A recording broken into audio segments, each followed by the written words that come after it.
అన్నట్టు శ్వాస ఎప్పుడైతే ఎక్కువ వెళ్తూ ఉంటుందో మనం నిద్రపోయే విధానం కావచ్చు, మన ఆలోచన విధానం కావచ్చు మారుతుంది. సో ఈ శరీరానికి సంబంధించిన ఇబ్బందులు ఏమిటి అంటే ఈరోజు మాట్లాడితే థైరాయిడ్ అనేది కామన్గా వింటున్నాం, తర్వాత హార్మోనల్ ఇంబ్యాలెన్స్ అని వింటున్నాం, PCOD, PCOS plus over weight, నిద్ర పట్టకపోవటం, ఇన్సోమ్నియా అంటున్నారు, యాంగ్జైటీ. మన యొక్క ఒక 20-25 సంవత్సరాల క్రితం వెళ్ళి చూస్తే యాంగ్జైటీ అనేది వెరీ రేర్ వర్డ్. ఎవరికైనా వచ్చిందంటే ఏదో అది ఒక మానసిక రకమైన ఇబ్బంది అంటున్నారు. అలాంటిది ఈరోజు చాలా కామన్గా అనిపిస్తుంది. ప్లస్ లోన్లీనెస్, ఎన్ని ఉన్నా చుట్టూ ఏదో తెలియని లోన్లీనెస్. సో వీటన్నిటికీ అడ్రస్ చేయాలంటే మీరు ఒక్క శరీరం మీద మీరు వర్క్ చేసినప్పుడు, మీ శ్వాస మారినప్పుడు ఆటోమేటిక్గా ఇవన్నీ అడ్రస్ అయిపోతాయి. వండర్ఫుల్ ఆసనాలు ఉన్నాయి. ఫర్ ఎగ్జాంపుల్ సర్వాంగాసనం తీసుకుంటే రెగ్యులర్గా ప్రాక్టీస్ చేస్తే సర్వాంగాసనం థైరాయిడ్ అనేది రాదు. చిన్న చిన్న ఆసనాలు ఉంటాయి, చిన్న చిన్న స్ట్రెచెస్. ఇప్పుడు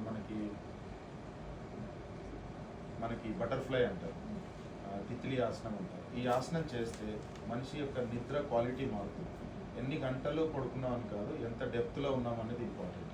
సో అలా చిన్న చిన్న ఆసనాలతోటి ప్లస్ ధ్యానంతో మల్టీ ఫోల్డెడ్ బెనిఫిట్ అండి. ఫిజికల్ బెనిఫిట్స్ అదే, అండ్ బ్రీతింగ్ మారుతుంది, మన యొక్క ఆలోచన విధానం మారుతుంది, ఓపిక్గా ఉంటాము, డెసిషన్స్ బెటర్గా తీసుకుంటాము, రైట్. ఇప్పుడు ఫర్ ఎగ్జాంపుల్ మీరు ఇందాక ఒక ప్రశ్న అడిగారు, తొందరపడి ఇట్లాంటి డెసిషన్స్ మనం ఒక్క 10-15 నిమిషాలు కనుక ఆగగలిగితే ఆ 15 నిమిషాల్లో సిచ్యువేషన్ మారిపోవచ్చు, రైట్. అటువంటిది అండ్ గ్రోత్ ఉంటుంది.